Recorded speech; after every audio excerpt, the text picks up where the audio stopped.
మరచినవా ఓ యేసుదేవా కను మూసినవా ఓ క్రీస్తు ప్రభువా మా జీవదాత ఇక మాకు లేవా నువ్వు లేని మాకు బ్రతుకంత శూన్యం బ్రతుకంత శూన్యం మరణించినవా ఓ యేసుదేవా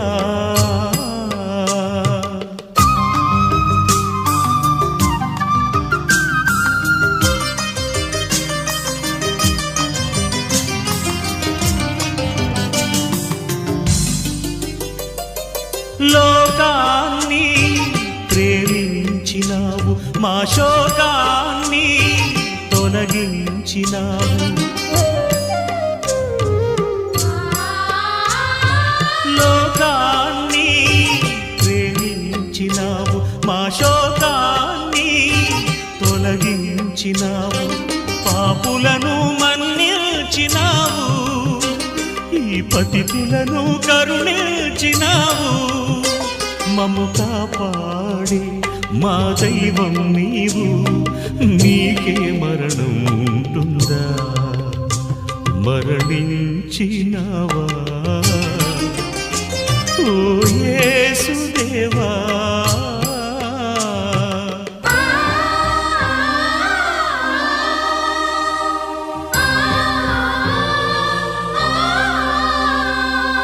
వేలాడుతూ ఆయన పలికిన మొట్టమొదటి మాట ఏమిటి అంటే, తండ్రి వీరేం చేయుచున్నారో వీరెరగరు గనుక వీరిని క్షమించమని ఆయన పలికిన్నాడు.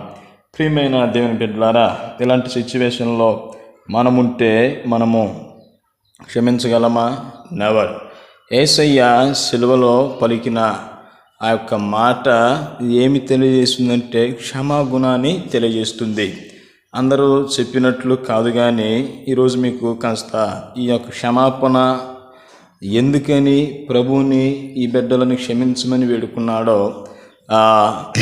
నేను మీకు తెలియజేస్తున్నాను. యేసు రక్తమే జయం. హల్లెలూయా.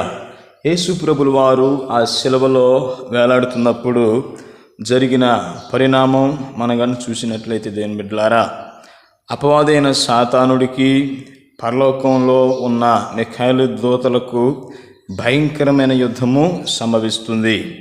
ఏమిటి ఆ స్తంభము అంటే దేని బిడ్డలారా, అపవాదైన సాతానుడు వాడు పరలోకానికి ఎక్కి రాకుండా, పరలోకంలో ఇంక మానవాళి మీద నిందలను మోపకుండా దేవుడు అద్భుతమైన ప్రణాళికతో యేసుక్రీస్తులు వారిని ఆయన ఈ లోకానికి పంపినాడు. సాతానుడు చేసే కుట్ర కుతంత్రాలు ఏమిటి మనం కానీ ధ్యానం చేసినట్లయితే దేని బిడ్డలారా, అపవాదైన సాతాను దేవుని సన్నిధి నుంచి త్రోయబడిన తర్వాత వాడు దురాత్మగా మారిపోయాడు. ఆ తర్వాత దేవుని పోలికలో ఆయన హవములు దేవునితో కలిసి ఆనందిస్తున్నప్పుడు, దేవుడు వారి యందు ఆనందిస్తున్నప్పుడు దేవుని యొక్క ఆనందానికి భంగం కలిగించడానికి ఈ యొక్క సాతానుడు హవములోనికి ఆదాంలోనికి పాపం ప్రవేశింపజేసినట్లు వాడు చేశాడు. ఈ విధంగా చేసిన తర్వాత వారు దేవునికి దూరమైపోయారు. దేవుడు ఏ ఫలమైతే తినొద్దని చెప్పారో అదే ఫలాన్ని వాడు తినిపించేటట్టు చేశాడు. ఆ తర్వాత వీడు వెళ్ళి ఎక్కడ పిటిషన్ వేసాడు? పరలోకానికి వెళ్ళి పిటిషన్ వేశాడు. ఏమనంటే, ప్రభువా, నేను గర్వించినందుకు నన్ను కిందకి నెట్టావు, మరి నీ రూపంలో నీ పోలికలు చేయబడిన వీరు ఏం చేశారు? నువ్వు ఆజ్ఞాపించిన ఆ యొక్క ఫలాన్ని వీరేం చేశారంటే తిన్నారు. దేవుడిని యెహోవా నరుణ్ణి ఏం చేశాడు? శపించినట్లు ఆ ఏదైనా వనం నుంచి బయటికి వెళ్ళగొట్టాడు. ఆ తర్వాత మనుషుల్లోనికి భయంకరమైన పాపం అనేది వచ్చింది. జలప్రలయం ఎప్పుడు నరులను అందరూ ఏం చేశారు? వారికి ఇష్టం వచ్చిన మార్గాలలో నడిచినప్పుడు అపవాదులు మళ్ళీ దేవుని దగ్గరికి కంప్లీట్ చేసింది. మీకు ఒక్క మాటలు క్లియర్ చేయాలంటే అపవాది పని ఏంటంటే పాపం చేయించడం, ఈ పాపం చేసిన దోషిని పలానా వ్యక్తి ఈ పాపం చేశాడు అని ఇస్తాడు. ప్రియమైన దేవుని బిడ్డలారా, ఇది వాడు చేసిన కుట్రై ఉన్నది. అట్లనే మరి ఆదినరుడైన ఆదాముకి హవ్వకి దేవుడు ఒక వాగ్దానం ఇచ్చాడు. నీ సంతానానికి స్త్రీ సంతానానికి వైరము కలుగజేస్తానని ఆయన అన్నాడు. అన్నప్పుడు దేని మెట్లారా, మరి నన్ను కొట్టేవాడు రాకూడదనేసి ఎవరైతే భూమి మీద నీతిమంతులుగా జీవించారో వాళ్ళందరినీ వాడు చంపుకుంటూ వచ్చాడు. ఈ దురాత్మలని వాడు మానవుని యొక్క ఆత్మల్లోనికి ప్రవేశింపజేసి మానవులు నాశనమయ్యేటట్టు వాడు చేస్తున్నాడు. ఇంకా మనం కానీ చూసినట్లయితే ఈ యొక్క దేవుని సముఖానికి వెళ్ళే అవకాశము సాతానుడికి ఉన్నది. ఎట్లా మనం కానీ చూసినట్లయితే యోబు గ్రంథంలో మనం మొదటి అధ్యాయంలో అలానే రెండో అధ్యాయంలో చూస్తే వాడు ఎక్కడికి వెళ్ళినట్లు మనం చూస్తాం, పరలోకానికి వెళ్ళినట్లు మనం చూస్తాం. అయితే దేవుని బిడ్డలారా, సాతానుగాడి పని ఏంటంటే మానవుల మీద నెపాలు మోపడమే. యేసుక్రీస్తుల వారి మీద ఈ మానవులు చేస్తున్న కుట్రలు కుతంత్రాలు అన్నీ దేవుని సన్నిధికి వెళ్ళి మానవులు నాశనమైపోయినట్టు వాడు ప్రకటించడానికి వెళ్ళాడు. కానీ దేవుని ప్రణాళిక ఏందో తెలుసా, సాతానుగాడు ఎల్లప్పుడూ వాడు ఇంకా పరలోకానికి ప్రవేశించకూడదు అన్నది దేవుని యొక్క చిత్తమై ఉన్నది. హల్లెలూయా. ప్రియమైన దేవుని బిడ్డలారా, ఆయన చిత్తము సాతానుడికి తెలియదు. అయితే ఈ లోకంలో మరి సాతానుడు భయంకరంగా యేసయ్యని నిందించి అవమానించి కొట్టేటట్టు వీరిని ప్రేరేపించాడు కదా. ఈ యొక్క నేరం కూడా చెప్పడానికి వెళ్ళింది. కానీ యేసు ప్రభు చనిపోతే ఇంక నా పరలోకంలోనికి ప్రవేశమే ఉండదని వాడి యొక్క భావన ఉన్నది.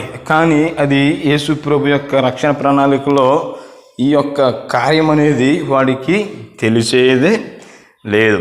యేసు రక్తమే జయం. అయితే దేవుని బిడ్డలారా, వాడు అలా పరలోకానికి వాడి యొక్క దురాత్మ సైన్యాలను వేసుకుని వెళ్తున్నప్పుడు భయంకరమైన యుద్ధం పరలోకంలో జరిగినట్టు మనం చూస్తాం.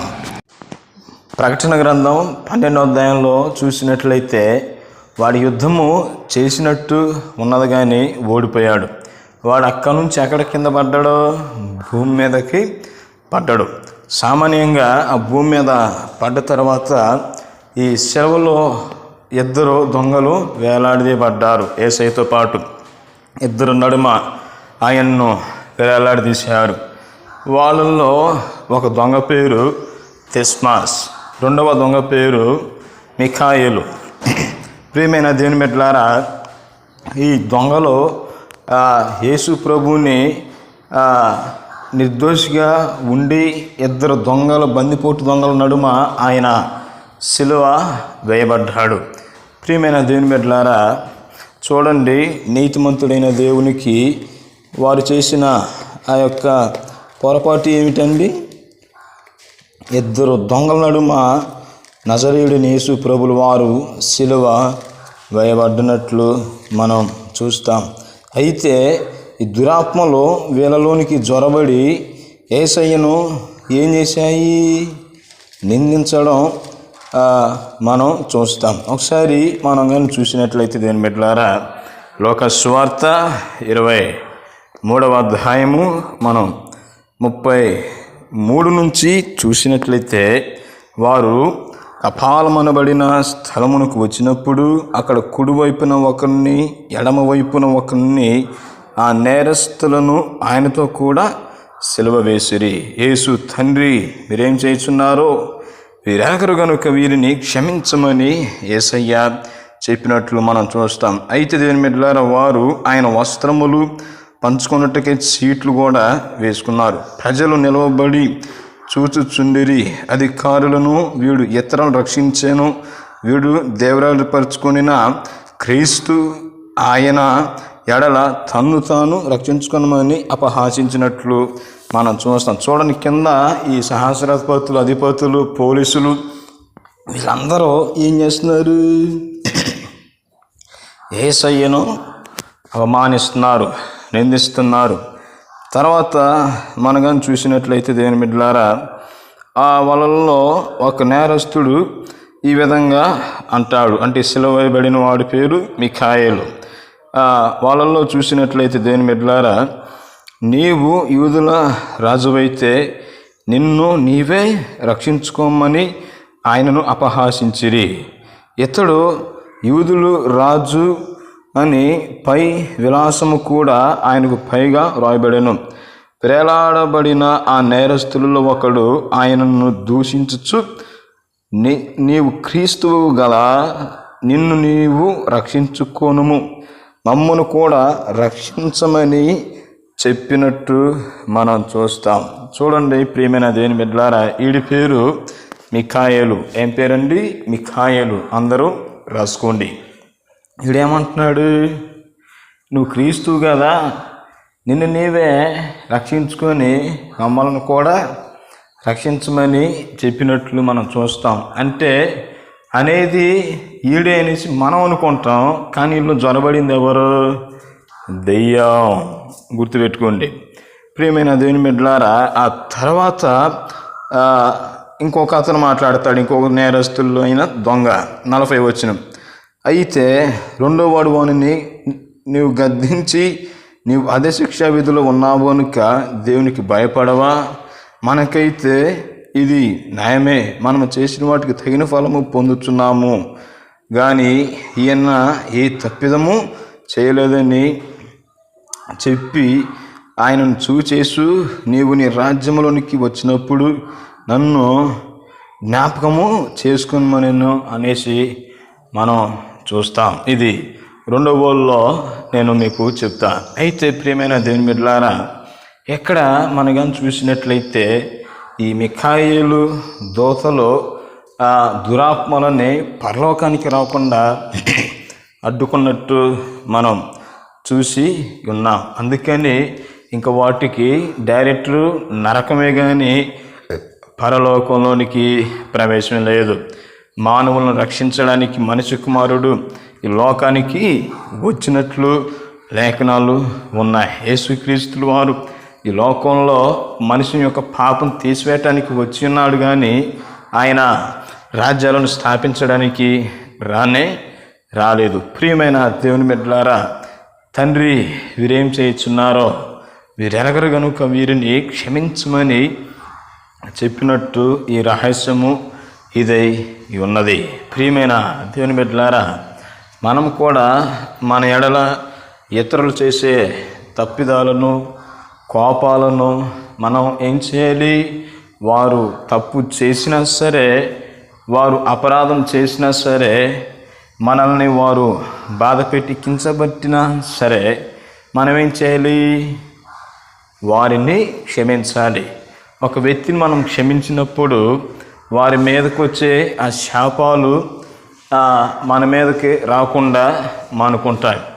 అదే నువ్వు వారిని క్షమించకుండా వారి మీద కక్షతో నువ్వు విరోధముతో ఉన్నట్లయితే వాళ్ళకి రావాల్సిన ఆ శాపాలు మనకి వస్తూ ఉంటాయి. మీకు ఒక జరిగిన సంఘటన చెప్పేసి నేను రెండో మాటను వివరిస్తాను.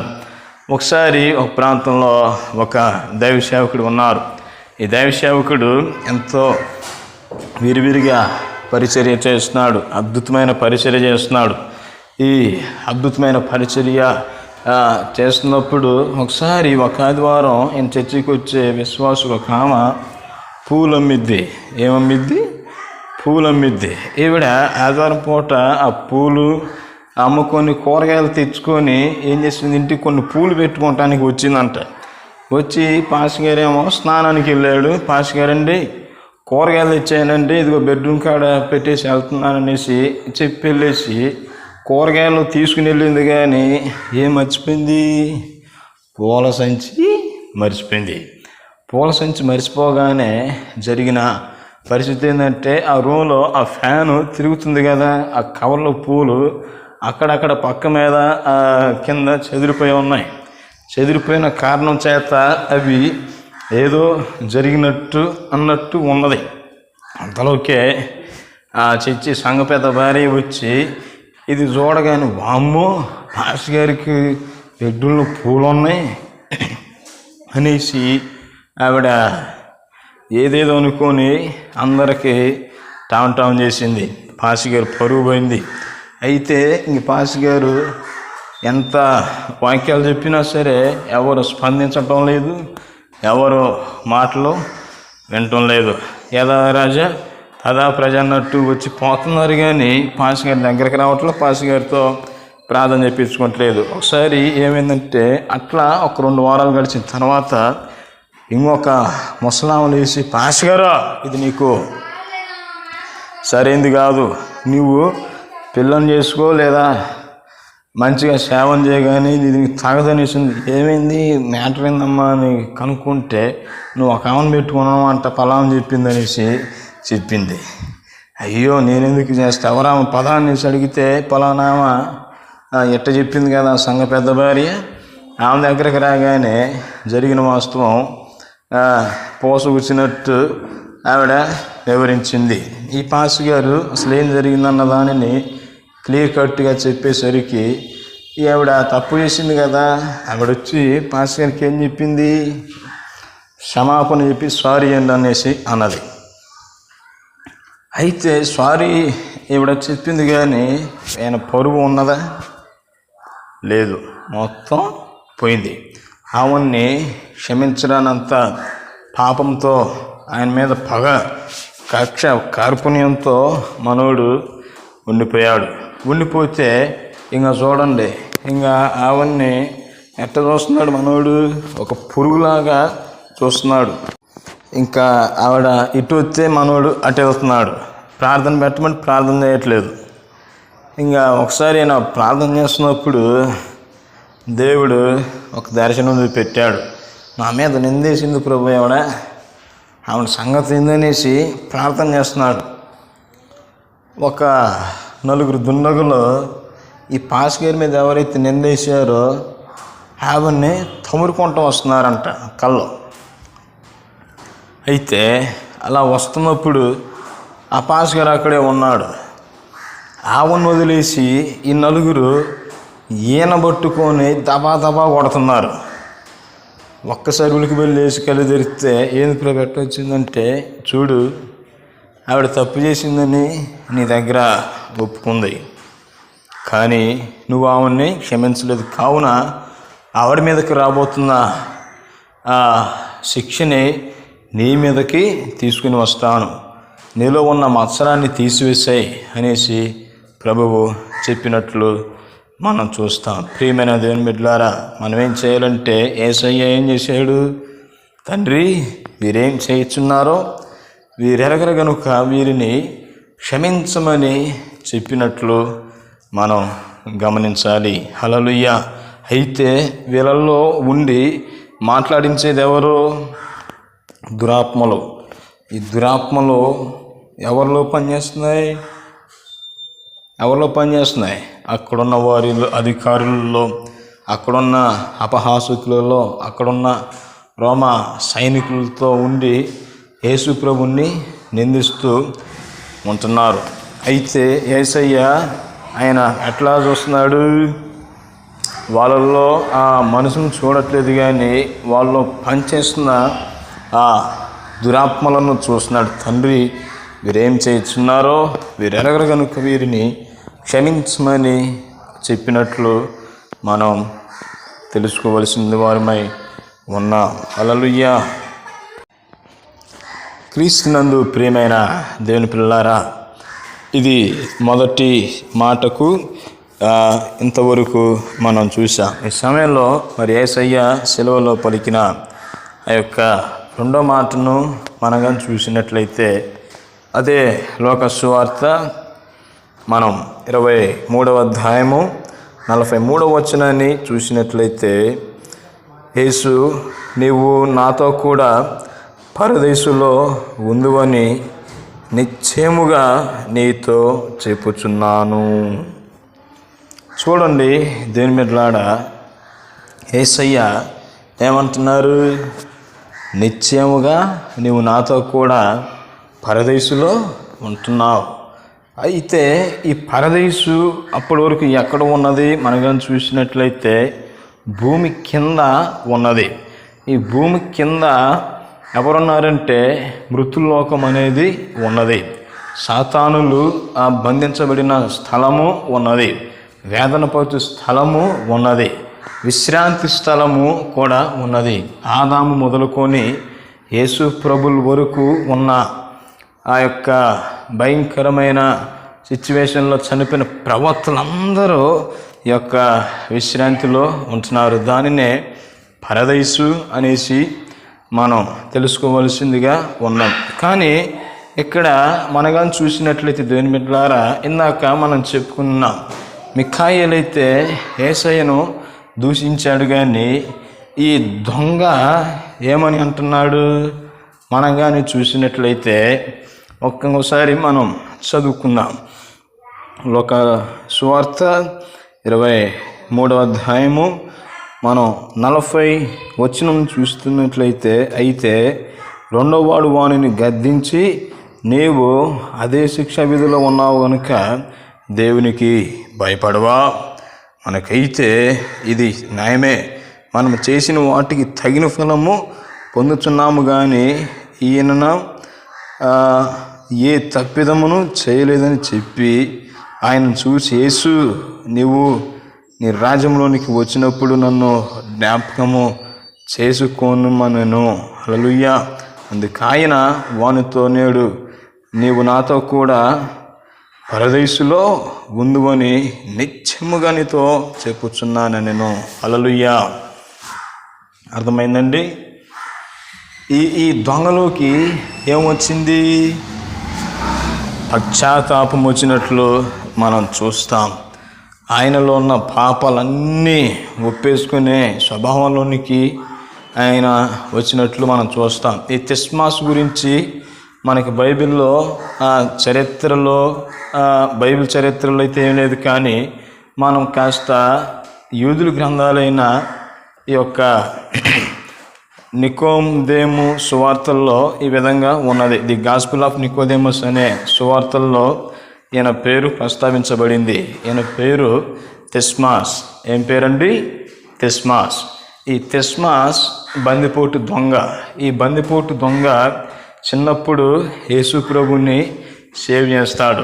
అది ఎలా అంటే, యేసు ప్రభులు వారు తన రెండవ ప్రాయంలోనికి ప్రవేశించినప్పుడు జ్ఞానులు వెతుక్కుంటూ హేరోదింటికి వస్తారు. యూదులు రాజుగా పుట్టినవాడు ఎక్కడున్నారు, ఆయన పూజించడానికి మేము వచ్చి ఉన్నాం తూర్పు దేశాల నుండి అని చెప్పినప్పుడు ఈ కుయుతుతో హేరోదు వారు ఎక్కడున్నారో తెలుసుకుని రండి, నేను ఒడిచి పూజ చేస్తాను అనేసి పలుకుతాడు. అయితే వారు మార్గం మధ్యలోనికి రాగా యేసుని దర్శించి వెంటనే వాళ్ళ దేశాలకు వాళ్ళు వెళ్ళిపోయిన తర్వాత వాడికి అవమానం పాలైపోయి ఏం చేస్తాడో, ఆ యొక్క తోరా గ్రంథాలను మొత్తాన్ని పరిశీలన చేసినప్పుడు బెత్లెహేములోనే జన్మిస్తాడని తెలుసుకొని ఈ బెత్లెహేము ఈ పరిసర ప్రాంతాలలో ఉన్న ప్రజలందరినీ వాడు చూసి 2 సంవత్సరాల కన్నా మగపిల్లల్లో ఉన్న వారందరిని చంపమని శాసనాన్ని పుట్టిస్తాడు. అయితే దేవుని బిడ్డలారా, ఆ తరుణంలో మళ్ళీ గబ్రియెల్తో యేసు ప్రత్యక్షమై ఇక్కడ నుంచి ఈ బిడ్డను తీసుకుని వెళ్ళమని గాబ్రియెల్ దూత చెప్పినట్లు మనం చూస్తున్నాం.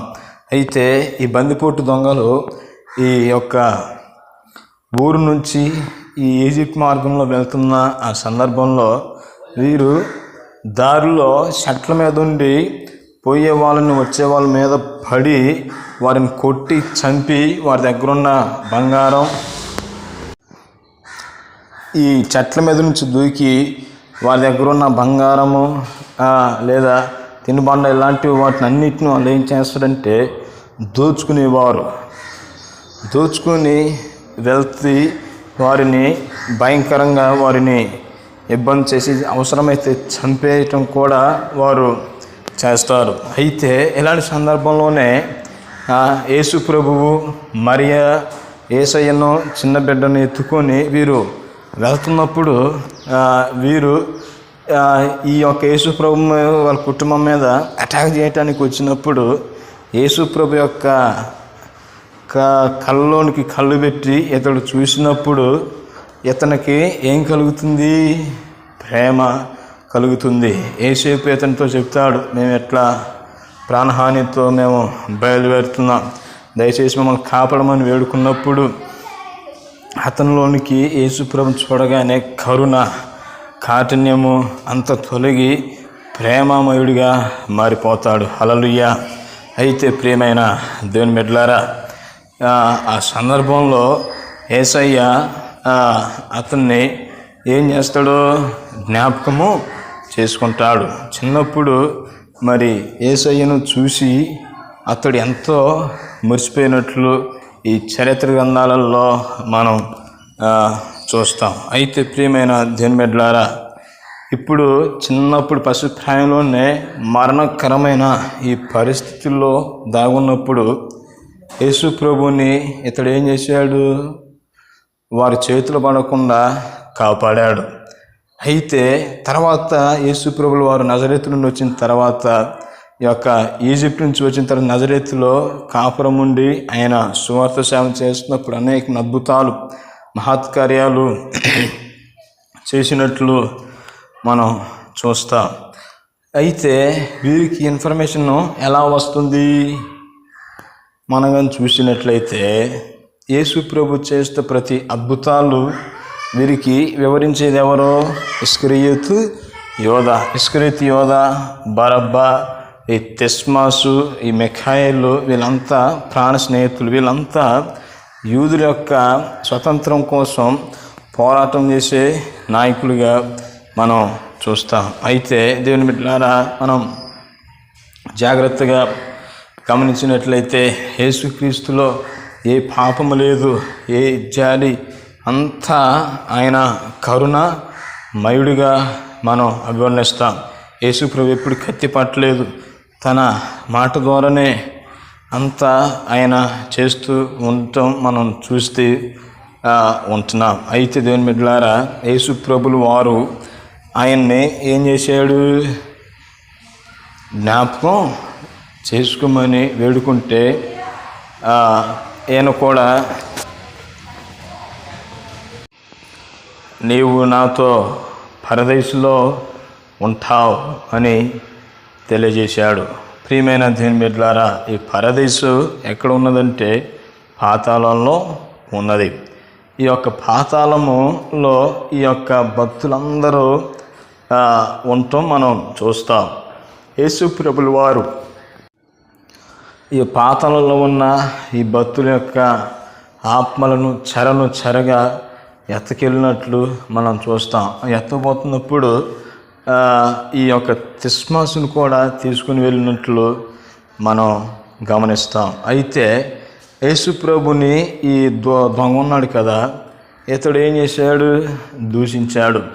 ఈ శిలువలో ఉన్నవారిని వారు బరియలు చేయరు. బరియలు అంటే చెయ్యరు వలన శిలువ మీదే ఉంటారు. శిలువ మరణం 48 గంటలు. 48 గంటలు అంటే 2 days.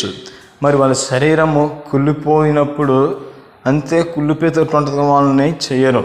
యేసయ్యని వాడు ఎప్పుడైతే దూషించాడో యేసు ప్రభువు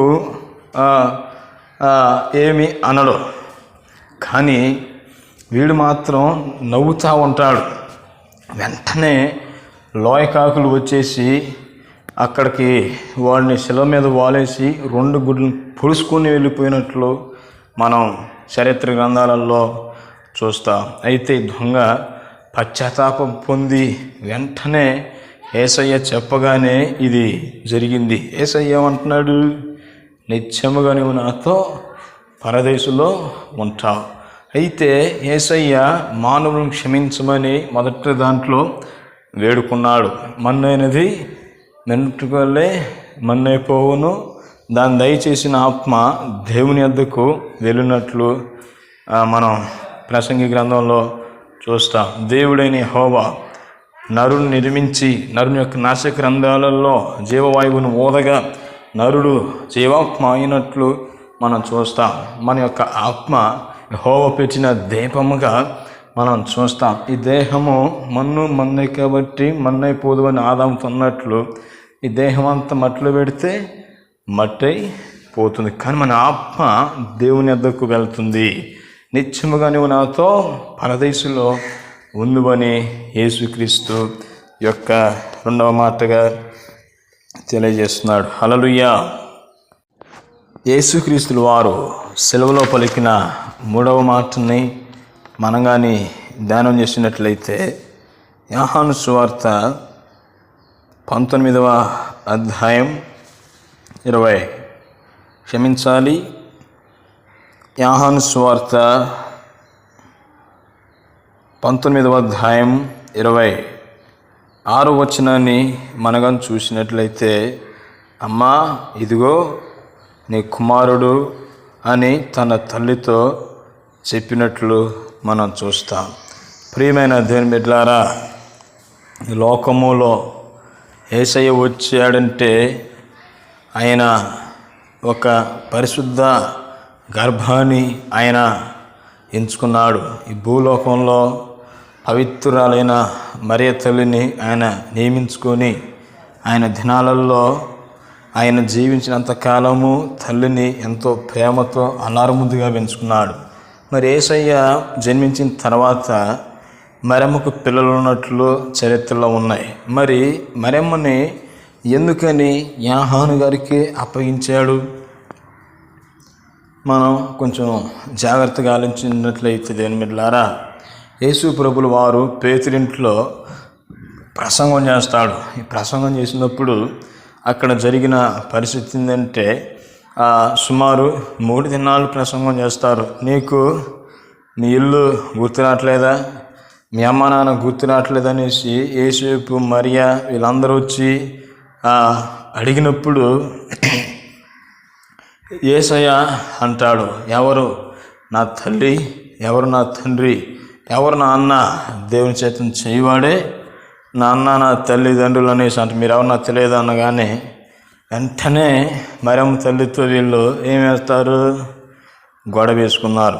ఈ గొడవ వేసుకున్నప్పుడు ఈ ఇల్లు అంటారు, నీకు నీ కొడుకు కావాలా, మేం కావాలా అని అన్నప్పుడు యేసయ్య కావాలని మరే తల్లి యేసయ్య కోసం ఆ ఇల్లు విడిచి వస్తూ ఉంటుంది. హల్లెలూయా. అంటే కుటుంబంలో చూడండి గందరగోళము మొదలైంది. తండ్రికి కుమారునికి వైరం కలిగిద్దని చెప్పాడు, అన్నలకి తమ్ములకి వైరం కలిగిద్దని చెప్పాడు, అత్తకి కోడలకి వైరము కలిగిద్దని చెప్పారు. ఎందువల్ల? యేసుక్రీస్తుని ఎవరైతే నమ్ముకుని వెంబడిస్తారో వారు విరోధులుగా మారిపోతారని మనం సువార్తలలో చూస్తాం. అయితే దేవుని బిడ్డలారా, యేసయ్య మీద ప్రేమతో దేవుని రాజ్యము వ్యాప్తి కొరకు మరియ తల్లి కూడా తన కుమారుని కొరకు తన ఇల్లును విడిచి వచ్చినట్లు మనం చూస్తాం. మరి ఇప్పుడు యేసయ్య చనిపోతాడు. మరి తల్లి ఒక పూచి ఎవరో తాను ప్రేమించిన యోహానుకి ఈ బాధ్యతను అప్పగించాడు. హల్లెలూయా. అయితే యోహాను ఎప్పుడైతే ఆమెను చేర్చుకున్నాడో యేసు ప్రభులాగానే మంచిగా తను చనిపోయేంత వరకు కంటికి రెప్పల మరియమ్మ తల్లిని యోహాను కాపాడినట్లు మనం చరిత్ర గ్రంథాలలో చూస్తాం. శిష్యులందరిలో గొప్పవాడు ఎవరంటే యోహానే. శిష్యులందరూ హతసాక్షులైపోయారు, కానీ యోహాను మాత్రము మంచిగానే ఆయన చనిపోయినట్లు చూస్తాం. ప్రియమైన దేవుని బిడ్డలారా, ఇది 3వ మాట ఉన్నది. ఏముంటుంది అది?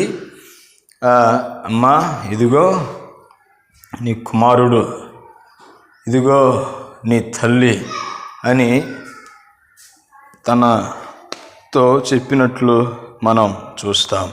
ప్రియమైన దేవుని బిడ్డలారా, ఇలాంటి మార్గాలలో మనం సాగిపోయినట్లయితే దేవుడు చెప్పిన విధంగా మనం జీవించినట్లయితే ఇంకా జీవితంలో భూమి మీద అనాథాశ్రమాలు ఉండవు, వృద్ధాశ్రమాలు ఉండవు. చూడండి, దేవుడి మాటలు మనం పాటించినట్లయితే మనము ఈ లోకంలో పరలోకం వల్లే మన కుటుంబాలు ఉంటాయి. హల్లెలూయా. ఇది మూడో మాటగా మనం చూస్తాం. యేసయ్య పలికిన నాలుగో మాటను మనగాని చూసినట్లయితే దేవుని బిడ్డలారా, యేసుక్రీస్తుల వారు సెలవులో పలికిన నాలుగో మాటను మనగాని చూసినట్లయితే మత్తయి సువార్త 27వ అధ్యాయం 46వ వచనం, ఏలీ ఏలీ లామా సబక్తాని బిగ్గరగా కేక వేసెను. ఆ మాటకు అర్థము, నా దేవా నా దేవా నన్నెందుకు చేయి విడిచితివి అని అర్థము వస్తున్నట్లు మనం చూస్తాం. ప్రియమైన దేవుని బిడ్డలారా, ఈ యొక్క మాటకు చాలా అర్థము ఉంటుంది, ఎంతో దాగి ఉన్న సత్యము ఉంటుంది. నా దేవా నా దేవా నన్నెందుకు చేయి విడిచావు అనేసి ఆయన అన్నాడు. అంటే దేవుడు కూడా కొన్ని పరిస్థితుల్లో మనల్ని చేయి విడుస్తాడు. ఆయన ఎడబాటు మనం తట్టుకోలేం. ఈరోజు ప్రేమించిన వాళ్ళు ప్రేమికుడికి దూరం అయిపోతే ఎంత బాధ ఉంటుందో, భార్యకి భర్త దూరం అయితే ఎంత బాధ ఉంటుందో, అంతకన్నా 100 రెట్లు దేవుడు దూరం అయిపోతే మనిషికి అంతగా బాధ ఉంటుంది. అసలు ఎందుకని ఇలాంటి పరిస్థితి దాబరించింది, తాండవించింది? మనము ఈ యొక్క మాటకు మనం జాగ్రత్తగా పరిశీలించినట్లయితే దేవుని బిడ్డలారా, మానవాళి పాపాలంతా ఆయన మీదకు వచ్చినట్లు మనం చూస్తాం. అందుకనే యోహాను ఈ విధంగా అంటాడు, లోక పాపములను మోసుకుని పోవు దేవుని గొర్రెపిల్ల అని ప్రస్తావిస్తాడు. ఇక్కడ లోక పాపములను మోసుకుని పోవు దేవుని గొర్రెపిల్లగా ఆయన వచ్చినట్లు యోహాను గారు ప్రస్తావించారు. ఏ విధంగా ఆయన మీదకు పాపాలు వచ్చాయి, ఏ విధంగా ఆయన పాపముత్తుగా మారిపోయాడు అన్నదానిని మనం ధ్యానం చేసినట్లయితే, యేసయ్య మొదటగానే వేడుకుంటాడు గెత్సెమనే తోటలో, తండ్రి నీ చిత్తమైతే ఈ పాత్రను నా ఎదురుని తొలగించు, నా ఇష్టం కాదు నీ చిత్తమే సిద్ధించునుగాక అని ఆయన ప్రార్థన చేస్తాడు. దానికి దీనికి లిటిగేషన్ను ఇప్పుడు మనం తెలుసుకుందాం. ప్రియమైన దేవుని బిడ్డలారా, ఈ గొర్రె పిల్లలని యాజకులను సన్నిధికి తీసుకుని వస్తారు. యం కిపూర్ అనే పండగ సంవత్సరానికి ఒకసారి యెరూషలేములో వారు సెలబ్రేట్ చేసుకుంటారు. ఆ రోజు అందరూ ఉపవాసాలుండి దేవుని సన్నిధిలో వారి పాపాలను వారు ఒప్పుకుంటారు. అయితే యాజకుడు సంవత్సరానికి 2 సార్లు మాత్రమే ఈ యొక్క అతి పరిశుద్ధ స్థలంలోనికి ప్రవేశిస్తాడు.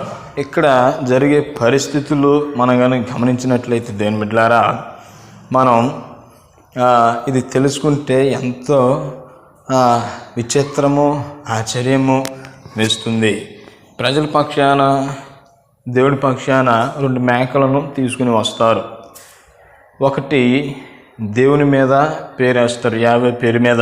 రెండవది ప్రజల పేరు మీద ఈ చీట్లు వేస్తారు. దేవుని మీద ఏ చీట అయితే పడుతుందో దానిని అర్పించి ప్రజల పాప నిమిత్తం ప్రాయశ్చిత్తం యాజక నిమిత్తం జరుగుతుంది.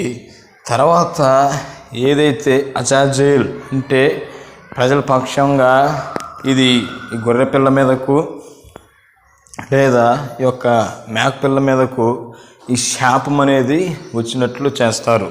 అది ఏ విధంగా అంటే, యాజకుడు ప్రజల పాపాలన్నిటినీ ఈ గొర్రెపిల్ల మీద వేస్తారు. ఈ దేవుని పేరిట పడిన ఒక గొర్రెను కట్ చేసి బేషన్లో ఆ యొక్క రక్తాన్ని ఒలికించి ఆల్టర్ దగ్గరకు వెళ్ళి 7 మార్లు స్ప్రింగ్ చేస్తాడు. అయితే ఈ ప్రజల పక్షాన ఇది ఈ విధంగా ఆహుతి అయిపోయినప్పుడు జరిగే పరిస్థితి మనం కానీ తెలుసుకుంటే ఎంతో మనకి ఆశ్చర్యం కలుగుతుంది. హల్లెలూయా. ప్రియమైన దేవుని బిడ్డలారా, అప్పుడు జరుగుతున్న పరిస్థితి ఏమిటి అంటే, ఈ యొక్క తెల్లటి నూలు తల్లిన ఒక తాడిని తీసుకొని ఈ రథంలో ముంచి ఆ దేవాలయం గుమ్మానికి కడతారు. ఇవి తాళమొదలో ఉంటాయి. ఈ గుమ్మానికి కట్టినప్పుడు ప్రజలందరూ ఈ బయట ఉండి ఏం చేస్తారో, వాళ్ళు పాపాలను ఒప్పుకుంటూ ఉంటారు.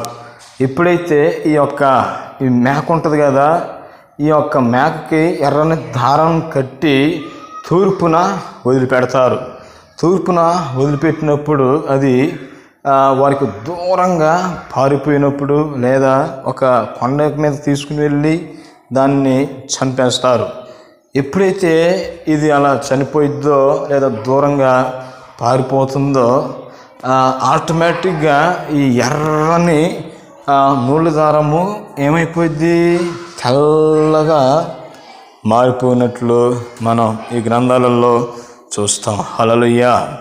అయితే దేవుని బిడ్డలారా, మనం జాగ్రత్తగా మనం పరిశీలించినట్లయితే యేసు ప్రభుల వారు కూడా ఇట్టి విధంగా చనిపోయినప్పుడు ఇదే అక్కడ జరిగినట్లు మనం చూస్తాం. ఇంకొకసారి మనం కానీ చూసినట్లయితే దేవుని బిడ్డలారా, మత్తయి సువార్త 27వ అధ్యాయంలో మనం ఈ మాటలను మనం చూస్తాం. 46లో చూసినట్లయితే ఏమని ఉంది, మనము ఇక్కడ చూసినట్లయితే 46 మత్తయి సువార్త 27వ అధ్యాయము 46వ వచనాన్ని చూసినట్లయితే జాగ్రత్తగా మనం గమనిద్దాం. ఇంచుమించు 3 గంటలప్పుడు యేసు ఏలి ఏలి లామా సబక్తాని బిగ్గరగా కేక వేశాను. ఆ మాటకు నా దేవా నా దేవా నన్ను ఎందుకు చెయ్యి విడిచితివి అని అర్థము. అయితే ప్రియమైన దేవుని బిడ్డలారా, చూడండి, అట్లా ఎప్పుడైతే ఆయన అన్నాడో వెంటనే అక్కడున్న ప్రజలు ఏమనుకున్నారు, ఈయన ఏలియా పిలుస్తున్నారేమో, ఇంకొంతమంది వీడికి ఏది పిచ్చిలేసిందనేసి అనుకున్నారు. ప్రియమైన దేవుని బిడ్డలారా, ఈ విధంగా అన్నప్పుడు ప్రజల పాప పరిహారము అంతా యొక్క అపరాధం అంతా ఆయన నెత్తి మీదకి వచ్చినప్పుడు దేవుడు కూడా ఆయన కుమారుణ్ణి చెయ్యి విడనాడినట్టు మనం చూస్తాం. చూడండి, దేవుని యొక్క అనుబంధం ఎట్లా ఉంది, నిరంతరము కలిసి ఉండేవారు. తండ్రి, కుమార, పరిశుద్ధాత్మ త్రియేక దేవుడు వారు, ఎలోహిం దేవుడు. అయితే దేవుని బిడ్డలారా, తండ్రి కూడా యేసయ్య చెయ్యి విడిచినట్లు మనం చూస్తాం. ఎందుకో తెలుసా, నీ పాపాలు నా పాపాలు మనందరి పాపాలు ఆయన భుజస్కంధాల మీద మోసి ఆయన ఇటు విధంగా చేసి ఉన్నాడు. హల్లెలూయా. ఇది ఈ మాటకు అర్థం వస్తుంది. ఏమిటది? ఏలి ఏలి లామా సబక్తా అని బిగ్గరగా కేక వేసినట్లు మనం చూసి ఉన్నాం. ప్రియమైన దేవుని బిడ్డలారా, ఈ సమయంలో మనం యేసుక్రీస్తుల వారు సెలవుపై పలికిన 5వ మాటను కూడా మనం ధ్యానం చేసుకున్నట్లయితే యోహాను సువార్త 19వ అధ్యాయము 28వ వచనంలో చూసినట్లయితే దేవుని బిడ్డలారా, లేఖనం నెరవేరినట్లు నేను దప్పిక కొనుచున్నానెను. హల్లెలూయా. యేసయ్య ఏం కొన్నాడండి? దప్పిక కొన్నట్లు మనం చూస్తాం. సామాన్యంగా ఆ ఎండలో భయంకరమైన వేడికి ఎవరైనా సరే ఎండలో నడిచి వస్తే ఎక్కువగా ఏం కోరుకుంటారు? ఫస్ట్ నీటిని కోరుకుంటారు. ఈ నీటిని మనం తాగినప్పుడు కాస్త ప్రాణం సేదతీరినట్టు మనకి అనిపిస్తూ ఉంటుంది. ప్రియమైన దేవుని బిడ్డలారా, ఇక్కడ మనగా చూసినట్లయితే యేసయ్యకి ఒక దాహం ఉన్నది. తన ఈ మాటలు చెప్పిన తర్వాత ఏమి ఆ దాహం అంటే ఆత్మల దాహం. చెప్పండి, ఆత్మల దాహం. మనకు కూడా ఏ దాహమై ఉండాలి? ఆత్మల దాహమై ఉండాలి. ఆయన ఏదో ఒక గ్లాస్ మంచినీళ్ళు కాదు, కానీ ఆ దాహం ఎవరో కాదు, నువ్వే. హల్లెలూయా. ఆయన దాహం తీర్చాడు ఈ లోకానికి వచ్చి. ఏమిటి? ఒక ఆవిడకి, సమరయ స్త్రీకి ఆయన దాహాన్ని తీర్చాడు. అమ్మా, నువ్వు ఇచ్చే నీళ్ళు మళ్ళీ దప్పికవుతాయి, నేను ఇచ్చే నీళ్ళు ఇంకెన్నడూ నీకు తప్పిక కావు. హల్లెలూయా. మన దప్పిక కూడా ఎలా ఉండాలి? జలాలు తీర్చే విధంగా ఉండాలి. ఇష్మాయేలు నీరు లేక బాధపడుతున్నప్పుడు దేవుడు నీటి బుగ్గలను తెరిచాడు. హల్లెలూయా. ప్రియమైన దేవుని బిడ్డలారా, ఈ యొక్క ఇస్సాకు జలలు గల ఓటలు తవ్వినప్పుడు ఆయన నీటి ద్వారా తీర్చాడు. అయితే ఈరోజు ఆయన దాహం ఆత్మలను సంపాదన. మన దాహం కూడా ఏమిటి? ఆత్మలను రక్షించే దాహమై ఉండాలి. ఈరోజు మన దాహం అంతా డబ్బు సంపాదించాలి, ఆస్తులు సంపాదించాలి, 4 రాళ్ళు వెనకేసుకోవాలని దాహం ఉంటుంది. కానీ దేవుని సన్నిధికి ఆత్మలను తెచ్చే ఆ దాహం మనకి ఎప్పుడైతే వస్తుందో అప్పుడు మనం దేవుని మాటలు నెరవేర్చేవారుగా మనం ఉంటాం. హల్లెలూయా. ఆ తర్వాత అక్కడున్నవారు ఆయన దాహాన్ని గమనించక ఏం చేశారంటే, అదే 19వ అధ్యాయము 30 వచనం, యోహాను సువార్త 19వ అధ్యాయము 30 వచనాన్ని మనం కానీ చూసినట్లయితే దేవుని బిడ్డలారా, ఇక్కడ చూసినట్లయితే 29 నుంచి చూద్దామండి. చిరకతో నిండి ఉన్న ఒక పాత్ర అక్కడ పెట్టి ఉండాను గనుక వారు ఒక స్పంజి చిరకతో నింపి హిస్సోపు పుడకకు తగిలించి ఆయన నోటికి అందించిన యేసు ఆ చిరక పుచ్చుకొని సమాప్తమైనదని చెప్పి తల వంచి ఆత్మను అప్పగించినట్లు మనం చూస్తాం. ప్రియమైన దేవుని బిడ్డలారా, ఆయన ఈ లోకంతో కలపబడిన ఆ యొక్క పాప చిత్త ప్రాయం అంతా ఆయన పుచ్చుకొని ఏం చేశాడండి? సమాప్తమైనదని చెప్పి ఉన్నాడు. ఈ చేదు చిరకతో ముంచబడిన ఆ స్పంజిని పుచ్చుకున్నట్లు మనం చూస్తాం. యోహాను సువార్త 19:30లో ఆ చిరక పుచ్చుకొని సమాప్తమైనదని చెప్పి తల వంచి ఆత్మను అప్పగించినట్లు మనం చూస్తాం.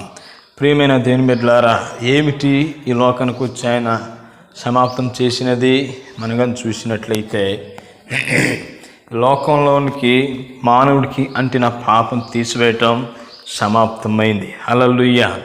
లోకానికి ఆయన దిగి వచ్చి ప్రజల పక్షాన ఆయన కలవరి శిలువలో బలి అయిన ఆ యొక్క యాగము, ఆ ధర్మశాస్త్రము అంతా ఆయన నెరవేర్చేసే సమయము సమాప్తమైనదని చెప్పి ఉన్నాడు. హల్లెలూయా. ప్రియమైన దేవుని బిడ్డలారా, ఈ లోకంలో నువ్వు నేను ఒక ప్రణాళికతో పంపబడ్డాం. ఆ ప్రణాళిక మనం ఏం చేయాలి? సమాప్తం చేసి వెళ్ళాలి. దేవుడు తన కుమారుణ్ణి తగిన కాలం ముందు పంపినట్లు మనం చూస్తాం. కాలం పరిపూర్ణమైనప్పుడు దేవుడు తన కుమారుని పంపినట్లు లోకానికి మనం చూస్తాం. గలతీ 4:4లో యేసయ్య ఈ లోకానికి వచ్చి సమస్త మానవుల పాపలు అంతటిని తన భుజస్కంధాల మీద వేసి మానవునికి అంటిన పాపాన్ని, ఏదేనులు అంటిన పాపాన్ని తీసివేసి సమయం సమాప్తమైనది. ధర్మశాస్త్రంలో ఉన్న ఆ యొక్క శిక్షలన్నిటికీ ఆయన సమాప్తం చెప్పినాడు. ఇప్పుడు ఎవరైతే యేసయ్యను నమ్ముకొని వస్తారో వారు నిత్య జీవానికి నడిపించబడతారు. నేనే మార్గం, నేనే సత్యం, నేనే జీవం అని ఎవడైనా సరే నా ద్వారా తప్ప ఎవడు తండ్రి వద్దకు రాడనేసి ఆయన చెప్తారు. లేఖనాలలో ప్రభు గురించి ఘోషించినట్లు, పురాణాలలో వేదాలలో యేసయ్య గురించి ఘోషించిన ఆ యొక్క వేద మంత్రాలలో ఉన్న, ధర్మశాస్త్రంలో ఉన్న అన్నీ ఏమైపోయినాయి అంట, సమాప్తము అయిపోయినట్లు మనం చూస్తాం. ఆయన ఆత్మను దేవునికి అప్పగించుకున్నాడు. ఈరోజు కష్టాలు, బాధలు, శోధనలు వస్తే మనం ఏం చేస్తామండి? ఆత్మహత్య చేసుకుంటాం. కానీ ఆత్మను ఎన్ని కష్టాలు వచ్చినా సరే మనం చావకూడదు. దేవుడే మనల్ని తీసుకోవాలి. ఇంకా మనగా చూసినట్లయితే ఆత్మను ఆయన ఏం చేశాడు?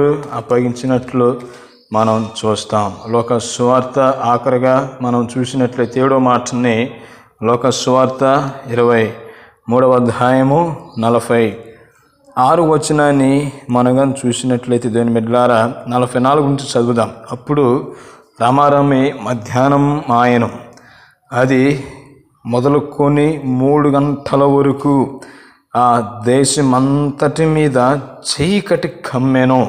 సూర్యుడు అదృశ్యుడాయను, గర్భాలయపు తెర నడిమికి చెనిగాను. అప్పుడు యేసు గొప్ప శబ్దముతో కేకవేసి, తండ్రి, నీ చేతికి నా ఆత్మను అప్పగించుకొనుచున్నాను నేను.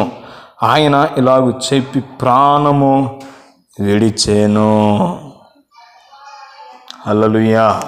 ప్రియమైన దేవుని బిడ్డలారా, యేసుక్రీస్తు మధ్యాహ్నం 3 గంటల సమయంలో మనందరి పాపాలను తన భుజస్కంధాల మీద వేసుకొని మనందరి పాపాల నిమిత్తం ఆయన సిలువలో తన ప్రాణాన్ని సమర్పించుకున్నాడు దేవునికి.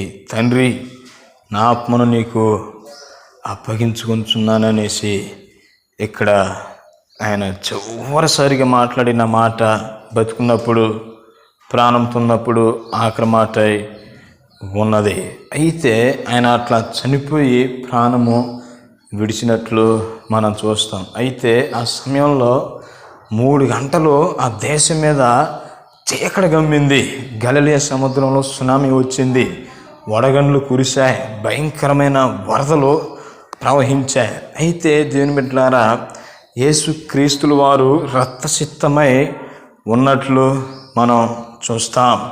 ఏమిటి ఆ రక్తసిక్తమై ఉన్నప్పుడు? ఆ వర్షము ఆయన మీద పడ్డప్పుడు ఈ జరిగిన పరిస్థితి మనం కానీ చూసినట్లయితే, ఈ యెరూషలేము అవుట్స్కట్స్లో లెప్రసీ కేవ్స్ అనేవి ఉండే. ఈ లెప్రసీ వచ్చిన వారిని, కుష్ఠవ్యాధి వచ్చిన వారిని ఊరు బయట వారిని పంపిస్తారు. ఈ ఊరు బయట పంపించినప్పుడు జరిగిన పరిస్థితులు ఏమిటంటే, యేసు ప్రభుతో ఆ యొక్క రక్తముతో కలిపి ఆ నీళ్ళు, ఆ వర్షానికి ఆ నీరు వచ్చేసి ఈ లెప్రసీ కేవ్లోనికి వచ్చాయి. వచ్చినప్పుడు అక్కడ ఉన్న కుష్ఠరోగులందరికీ ఏం కలిగింది? ఈ రక్తము, నీరు కలిసిన ఆ యొక్క అవి వీరికి ఎప్పుడైతే టచ్ అయ్యాయో వెంటనే వారి కుష్ఠరోగం అంతా పోయింది. హల్లెలూయా. యేసుక్రీస్తు రక్తము ప్రతి రోగాన్ని స్వస్థత పరుస్తుంది. యేసుక్రీస్తు ప్రతి వారిని ఆయన ఏం చేస్తారు? స్వస్థపరుస్తున్నట్లు మనం చూస్తాం. యేసుక్రీస్తుల వారు తన చివరిసారి మాట్లాడిన మాటలు ఏందండి? తండ్రి, నీ చేతికి నా ఆత్మను అప్పగిస్తున్నాననేసి ఆయన చెప్పి ఉన్నారు. ప్రియమైన దేవుని బిడ్డలారా, అప్పుడు ఆ యెరూషలేములో ఎప్పుడైతే ఆయన ప్రాణం విడిచాడో వెంటనే భూకంపాలు వచ్చాయి, భయంకరమైన విపత్తులు వచ్చాయి. అనేక మంది ప్రవక్తలు సజీవులు లేచుట అక్కడ అందరికీ కనపడి భయంకరమైన ఆశ్చర్యము కలిగింది. తర్వాత జరిగిన ఈ పునరుద్ధానంలో ఏమేమి అద్భుతమైన సంఘటనలు జరిగాయో వాటిని మనం పునరుద్ధానం రోజు, సండే రోజు తెలుసుకుందాం. దేవుడు 7 మాటలను మీ వెన్నుకల్లో దీవించి ఆశీర్వదించునుగాక. దేవుడు మిమ్మలను, మీ కుటుంబాలను కలకాలము సుఖశాంతులతో వర్ధిల్లింపజేయునుగాక. ఆమేన్, ఆమేన్. ప్రాణం ఇచ్చిన మన యేసయ్యకు మరొకసారి గట్టిగా హల్లెలూయా చెల్లిస్తాం. హల్లెలూయా, హల్లెలూయా. ఆమేన్, ఆమేన్.